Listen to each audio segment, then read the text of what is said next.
नमस्कार, मैं हूं मिलिंद खांडेकर और आप देख रहे हैं हिसाब किताब। क्रिकेट में एक शब्द है नर्वस 90s। मतलब बैट्समैन जब सेंचुरी के करीब होता है, 90 रन के पार हो जाता है और 100 के पास पहुंचते पहुंचते वो कई बार नर्वस होकर आउट हो जाता है या उसको 100 तक पहुंचने में बहुत स्ट्रगल करना पड़ता है।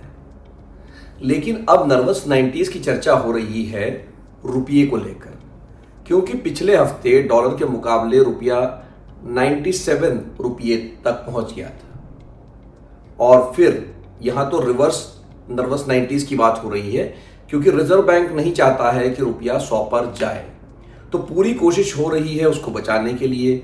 और पिछले हफ्ते रिजर्व बैंक ने करीब 4-5 बिलियन डॉलर बाजार में बेच दिए ताकि डॉलर का भाव गिरे, और वो गिरा भी। शुक्रवार को जो डॉलर था वो 95 रुपये 69 पैसे पर बंद हुआ। मतलब रिजर्व बैंक की कोशिश काम कर गई कि रुपया सेंचुरी ना लगा सके। वैसे सेंचुरी से मुझे याद आया कि हिसाब किताब जो न्यूज़लेटर मैंने शुरू किया था उसकी आज डबल सेंचुरी हो गई। ये एक न्यूज़लेटर के तौर पे शुरू हुआ था, लिंक्डइन पे प्रकाशित होता था, और आज उसका 200वां अंक प्रकाशित हुआ है कि क्या रुपया 100 के पार चला जाएगा। तो जैसा कि आप जानते हैं कि रुपया दबाव में है, खास करके ईरान के युद्ध के बाद। ईरान का युद्ध जो फरवरी में शुरू हुआ था, उससे पहले डॉलर की कीमत थी 91 रुपये और अब वो करीब 96 रुपये पर पहुंच गई है। तो ऐसा होने के दो बड़े कारण हैं, वो पहले समझ लेते हैं। पहला कारण ये है कि क्रूड ऑयल मतलब कच्चा तेल, जिससे हम डीजल और पेट्रोल बनाते हैं, एलपीजी भी लेते हैं, उसका दाम बढ़ गया है। ये दाम औसतन करीब $70 था युद्ध होने से पहले फरवरी में, और अब वो $100 प्रति बैरल के पार चला गया है। तो हमें उतना ही तेल खरीदने के लिए ज़्यादा पैसे खर्च करने पड़ रहे हैं। अगर पहले हमारा बिल $100 था, तो अब वही वाला बिल, उतना ही तेल मंगवाने के लिए हमारा बिल हो गया है $150। मतलब लगभग 40 से 50% बढ़ गया है। तो इसलिए डॉलर की ज़रूरत हमको ज़्यादा पड़ रही है। और इकोनॉमिक्स का नियम है, बाज़ार का नियम है कि जिस चीज़ की कमी हो, किल्लत हो, और जिसकी मांग ज़्यादा हो, उसका भाव बढ़ता है, चाहे वो रुपया हो, करेंसी हो, या कोई सामान हो, या सर्विसेज हो। तो यही बात डॉलर और रुपये के संदर्भ में लागू हो रही है, क्योंकि जैसा मैंने आपको कहा कि अब हमको क्रूड ऑयल खरीदने के लिए ज़्यादा डॉलर खर्च करने पड़ रहे हैं। जब हम ज़्यादा डॉलर खर्च करते हैं तो डॉलर की मांग बढ़ती है, जब मांग बढ़ती है तो उनका दाम बढ़ता है। और दूसरा कारण ये है शेयर बाज़ार। शेयर बाज़ार में विदेशी निवेशक करीब $22 बिलियन के शेयर बेच चुके हैं। तो एक बात समझ लीजिए, शेयर बाज़ार में जब FII मतलब फॉरेन इंस्टीट्यूशनल इन्वेस्टर जब पैसे लगाते हैं तो वो डॉलर लेके आते हैं। मतलब वो अच्छी खबर होती है जब हम देखते हैं कि नेट बाइंग हो रही है शेयर बाज़ार में। लेकिन जब शेयर बाज़ार में वो बिकवाली करते हैं, बेचकर अपने देश में ले जाते हैं, तब वो डॉलर ले जाते हैं उतने। तो आप जैसे जानते हैं कि युद्ध के बाद से 20-22 बिलियन डॉलर की तो बिक्री हो ही चुकी है। पिछले साल भी लगभग इतनी ही बिक्री FIIs कर चुके हैं। ये भी एक कारण है, बड़ा कारण है कि जो हमारा डॉलर है उसकी कीमत बढ़ रही है रुपये के मुकाबले में। अब सवाल ये है कि रुपया बचाया कैसे जाए। तो मैं आपको ये बताता हूँ कि आमतौर पे रिजर्व बैंक हालात देख के उसको बचाने का काम करता है। और वो कैसे करता है? विदेशी मुद्रा भंडार है रिजर्व बैंक के पास।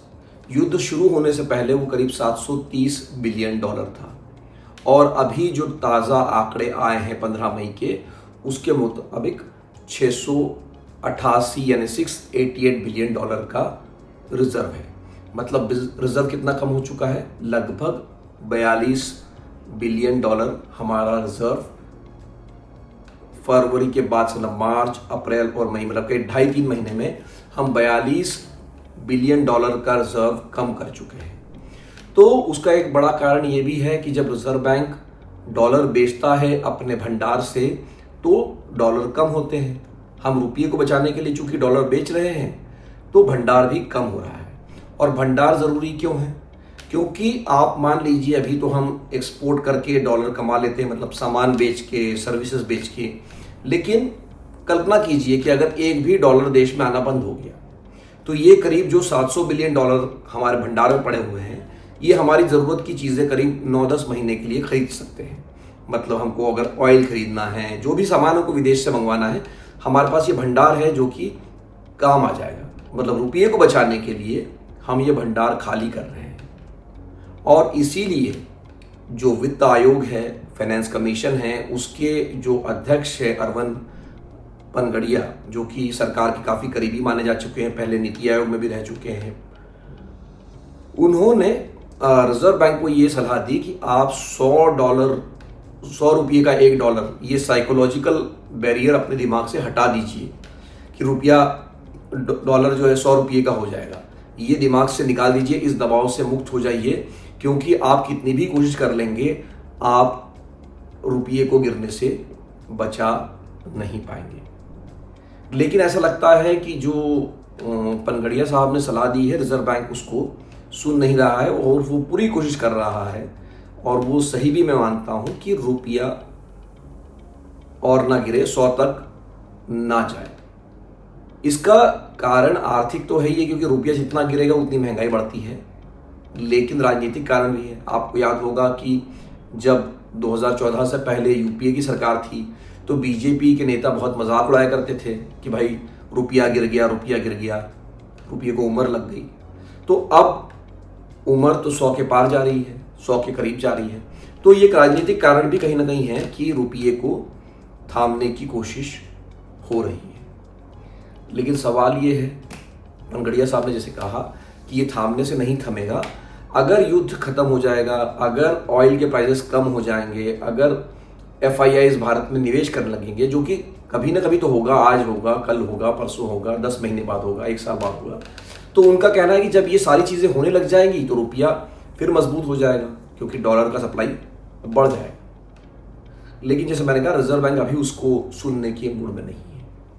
पर सवाल ये है कि रिजर्व बैंक कब तक रुपये की सेंचुरी बनाने से रोक पाएगा। तो इसका जवाब देने के लिए हमें थोड़ा पीछे चलना पड़ेगा। 1991 का एक बेंचमार्क है, क्योंकि उस समय देश में आर्थिक सुधार हुए थे, आर्थिक संकट था, उस समय भी डॉलर की किल्लत हो गई थी, विदेशी मुद्रा भंडार खाली हो गया था।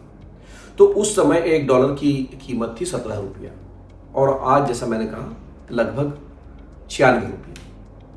तो औसतन 4.5 से 5% की रफ्तार से हर साल रुपया गिरा है, और जानकारों का ये मानना है कि ये सिलसिला जारी रहेगा।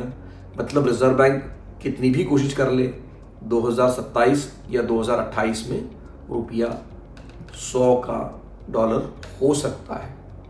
हालात बदल सकते हैं, जैसे मैंने कहा कि अगर FII जमकर भारत में खरीदारी करने लग जाए, अगर हमारे पास और स्रोतों से डॉलर आने लग जाए, तो हो सकता है कि हालात बदल जाए। लेकिन अभी तो इसका जवाब यही है कि युद्ध कब रुकेगा, कब स्ट्रेट ऑफ हॉर्मुज खुलेगा, इस बात का जवाब निर्भर है कि डॉलर की कीमत 100 रुपये होगी या नहीं। हिसाब किताब में मेरी तरफ से आज इतना ही। अगर आपके कोई सवाल है इस विषय पर तो वो मुझे कमेंट बॉक्स पे लिख कर भेजिए। अगर कोई सुझाव है आपके हिसाब किताब को लेकर तो वो भी कमेंट बॉक्स पर डालिए। मेरी कोशिश होगी आपके सभी सवालों का जवाब देने के लिए। एक बार फिर से आपका बहुत बहुत धन्यवाद। नमस्कार।